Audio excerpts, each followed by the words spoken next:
Sa sunod na bahagi. Amen.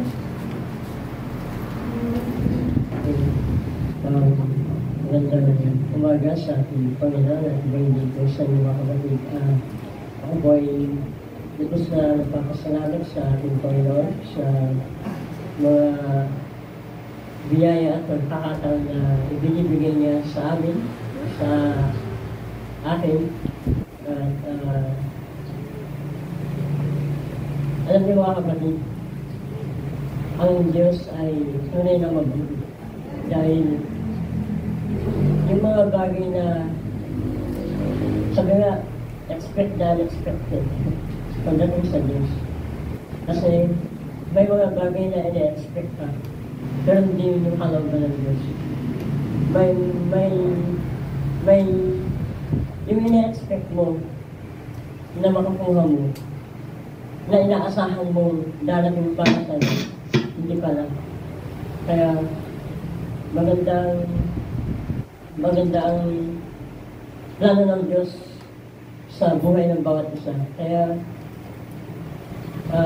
sa oras na ito ay gusto siyang pinakaas at pinapasalamatan dahil sa kanyang pag-iingat. Nung nakaraan po ay bumiyahe po ako ng Manila po. Friday po at Friday na. And then, final interview po sa job na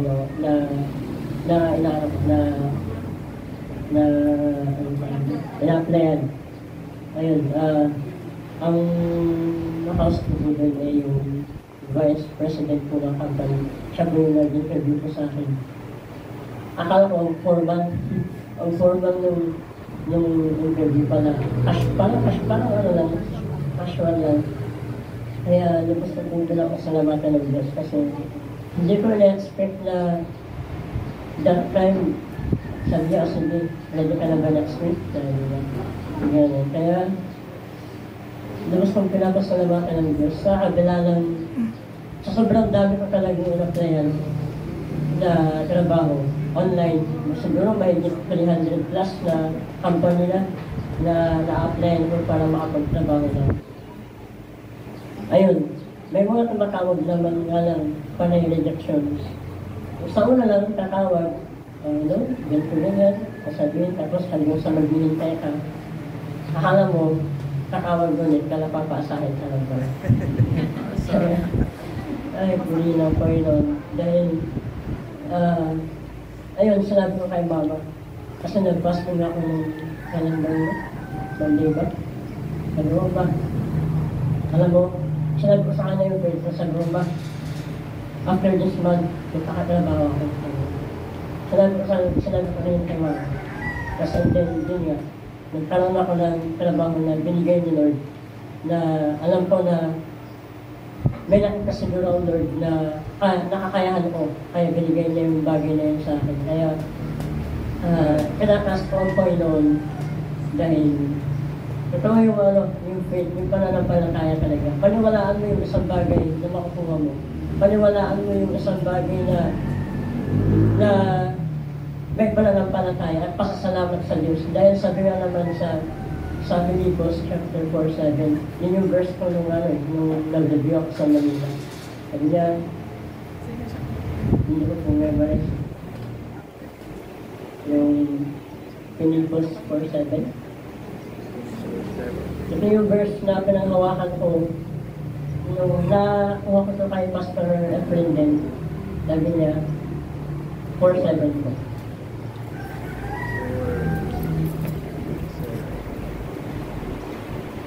Akala ko yung company na yun parang maliit lang mga projects nila pala, ang laki din pala.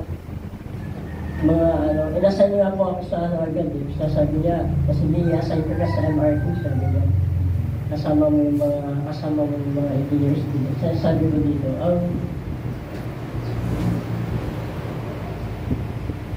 diba? Ano na po yung verse na pastor yung hindi mo ang kahilingan mo sa Diyos? Yung Colossus. Na may pagpapasalamat? Colossians.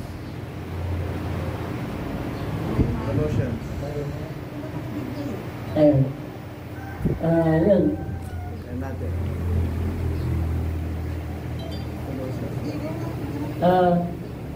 Ayun, at Rosas 3. Colossus 3. Yung sinabi doon na na hilingin mo sa Panginoon yung gusto mong hilingin at na may pagpapasalamat. 3:17, Colossians 3:17. Ito yung ginamit ni Pastor ito.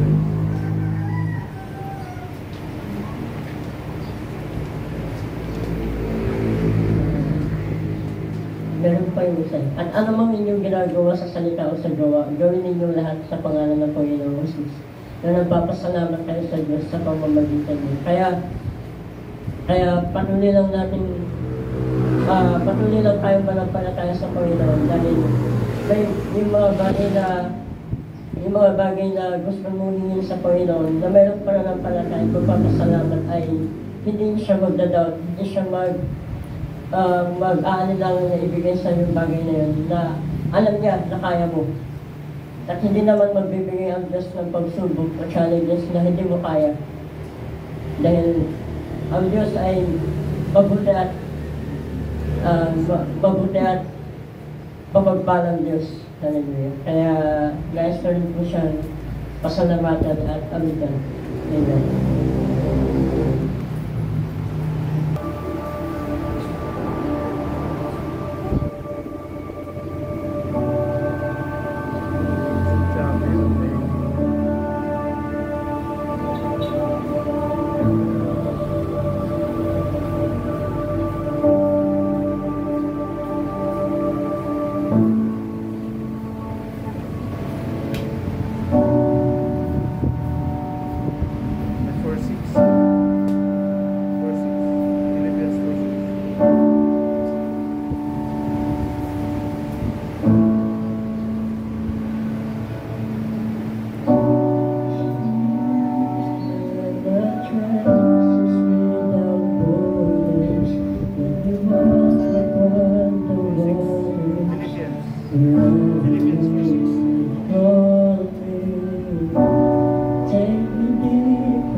The soul rests in your embrace forever.